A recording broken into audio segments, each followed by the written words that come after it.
Hello student, welcome to mind by exams. आज हम पढ़ेंगे क्लास 10th की साइंस और जिसका चैप्टर नाम है केमिकल रिएक्शन एंड इक्वेशंस। ठीक है, equations, chemical reaction and equations एक ऐसा चैप्टर है जहाँ केमिस्ट्री की पूरी दुनिया असल में शुरुआत होती है।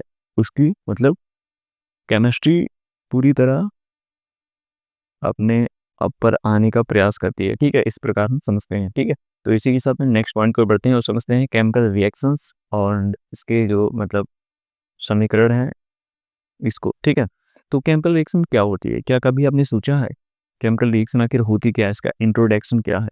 ठीक है, तो केमिकल रिएक्शन एक ऐसा प्रोसेस होता है जहां पर ज़्यादा सब्सटेंस मिलकर नए सब्सटेंस का निर्माण करते हैं। तो उस प्रोसेस में जो भी स्टेट होते हैं, कलर होते हैं, टेम्परेचर होते हैं, वो बदलती है। तो वहां पर जो है केमिकल रिएक्शन होता है। ठीक है, मतलब आप हिंदी में समझते हैं, जब दो या दो से अधिक पदार्थ मिलकर कोई नया पदार्थ का निर्माण करते हैं तो उसे हम केमिकल रिएक्शन कहते हैं।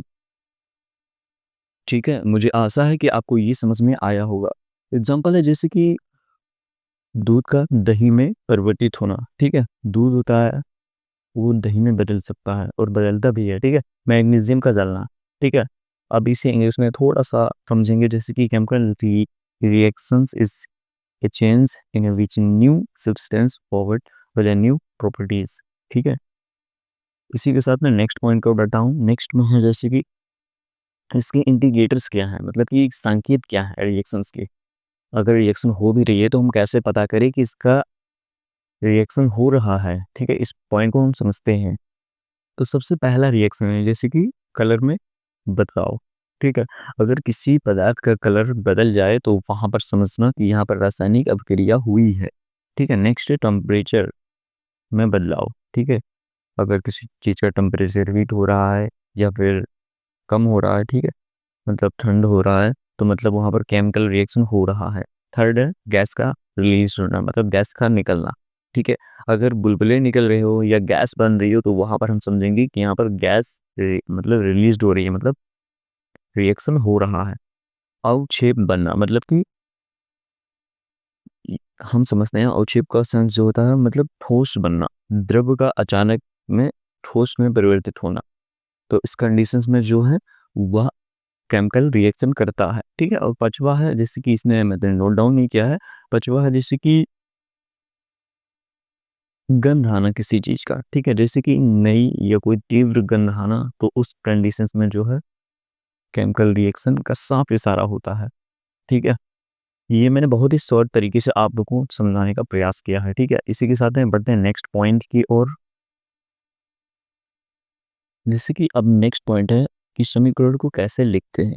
ठीक है, मतलब कि रिएक्शंस जो होते हैं, रासायनिक समीकरण जो होते हैं, वो कैसे लिखते हैं। इसका जो शेप होता है वो ट्रायंगल शेप होता है, इसको ट्रायंगल शेप में लिखते हैं। मतलब रिएक्शंस को हम ट्रायंगल से लिख सकते हैं। एक रिएक्शन है वर्ड इक्वेशन जिसमें हम नाम लिखे हैं, जैसे कि दूसरा होता है और सिंबॉलिक इक्वेशन जिसमें हम सफिशिएंट सिंबल्स और फॉर्मूला का यूज करते हैं। ठीक है, जैसे कि मैग्नीशियम हो गया, ठीक है, और ऑक्सीजन हो गया। अब इन दोनों से गिव्स आउट मतलब जो भी चीज़ें निकलती है वो MgO निकलता है। ठीक है, MgO निकलेगा। तो मतलब chemical equations help to us represent reaction in short sufficient format. मतलब ठीक है, इसमें जो मैग्नीशियम प्लस ऑक्सीजन है दोनों मिलकर मैग्नीशियम ऑक्साइड का निर्माण करते हैं। ठीक है, यहाँ पर सीधा सिंपल फॉर्मेट में लिखा हुआ है और ये केमिकल मतलब केमिस्ट्री के फॉर्मेट में लिखा हुआ है। वो भी कि इतना आपको समझ में आया होगा। इसी के साथ में हम बढ़ते हैं नेक्स्ट पॉइंट की ओर। नेक्स्ट पॉइंट में हम समझेंगे बैलेंसिंग इक्वेशन को। ठीक है, मतलब कि लाइक समीकरण को संतुलित कैसे करते हैं। ठीक है, law of conversation of mass. ठीक है, रिएक्शंस इक्वल टू प्रोडक्ट। इस पॉइंट को समझना बेहद ज़रूरी है क्योंकि इसके बिना हम बहुत सारी ऐसी चीज़ों को मतलब अनदेखा कर जाते हैं, समझ में नहीं आता कि आखिर कैसे हुआ। ठीक है, क्योंकि यही मेन जड़ है केमिस्ट्री को समझने के लिए। ठीक है, तो किसी भी केमिकल रिएक्शंस को मतलब किसी भी केमिकल इक्वेशन को बैलेंस करना ज़रूरी होता है क्योंकि मास का कभी क्रिएट या डेंस मतलब डिस्ट्रॉय नहीं होती है। ठीक है, मतलब जो मास होता है वो कभी बनती नहीं है और ना ही ख़त्म होती है। जितने एटम रिएक्ट करते हैं उतने ही प्रोडक्ट में होना चाहिए, ठीक है। इसीलिए जैसे कि यहाँ पर लिखा हुआ है Fe plus H2O gives out Fe3O4 plus O2 को बैलेंस करने का तरीका यहाँ पर है, ठीक है। बट यहाँ पर जो ये पॉइंट है, ये Fe plus H2O gives out Fe3O4 H2O, ये बैलेंस नहीं है। अभी मैं इसको आगे बताऊंगा क्यों नहीं बैलेंस है, ठीक है। और इसका तरीका भी आप लोग को बहुत ही अच्छे से मैं बताऊंगा। अब देखो यहाँ पर बैलेंस क्यों नहीं है। जब किसी भी केमिकल रिएक्शन को बैलेंस करते हैं तो बेहद ज़रूरी जानना ये है कि एटम्स दोनों तरफ इक्वल हैं या नहीं, इसको काउंट करो। तो यहाँ पर Fe जो है वो एक ही है, ऑक्सीजन जो है एक ही है, और हाइड्रोजन जो है एक ही है। सबको क्लियर मैच करना होता है, ठीक है। जिसमें एग्जाम्पल है जैसे कि Fe3 है, ठीक है। आयरन मतलब वाटर इसमें है 4 है, और H2 H2 जो है वो 2 है। तो यहाँ पर मतलब बैलेंस इक्वेशन नहीं बन पा रहा है, ठीक है। तो इसको हम डायरेक्टली अनबैलेंस्ड कर देंगे, ठीक है। अब देखिए नेक्स्ट है यहाँ पर जो एलिमेंट है, ठीक है। Fe इसमें 3 है यहाँ पर, ठीक है। लेफ्ट साइड में 3 है और राइट साइड में Fe 3 है, ठीक। दोनों यहाँ पर बराबर है। उसके बाद में O की बात करें मतलब ऑक्सीजन की, तो दोनों इक्वल हैं, ठीक है। दोनों इक्वल हैं, O4, ठीक है। 4 इक्वल हैं। H जो है वहाँ पर भी मतलब बैलेंसिंग करेंगे तो 8 लेफ्ट में और राइट में दोनों साइड 8 है। तो यहाँ पर बैलेंस इक्वेशन हो रहा है, ठीक है। अब मतलब बाईं और 4H2 है, मतलब हाइड्रोजन में कुल 8 एटम्स हैं और 4 का इंटू 2, 4 इंटू 2 इक्वल टू 8 हो गया, ठीक है। तो दाईं और 4 एलिमेंट मॉड्यूल्स मतलब मॉलिक्यूल्स जो हैं वो लेने होंगे, ठीक है। तो फाइनली जो इक्वेशन बनेगा Fe3 plus 4H2 gives out Fe3O4 plus 4H2, ठीक है। तो ये फाइनली बैलेंस्ड है। होप यू कि इतना समझ में आया होगा। बट नेक्स्ट पॉइंट की ओर अब हम समझते हैं रासायनिक अभिक्रिया के प्रकार मतलब टाइप ऑफ केमिकल रिएक्शन। इसको हम एग्जाम्पल के साथ भी समझेंगे और साथ में इसके प्रकार को भी समझेंगे, ठीक है। तो यहाँ पर सबसे पहला जो है वो है संयोजन, ठीक है। संयोजन को समझते हैं। जब दो या दो से अधिक पदार्थ मिलकर नया पदार्थ बनाते हैं तो वहाँ पर जो है कॉम्बिनेशन रिएक्शंस होते हैं, जैसे कि CaO प्लस H2O, ठीक है। मतलब कि कोई क्लाइम प्लस वाटर जो है वो स्केल्ड लैम्प बनाता है, मतलब दो पदार्थ मिलकर एक नया यौगिक का निर्माण किए हैं, ठीक है। नेक्स्ट है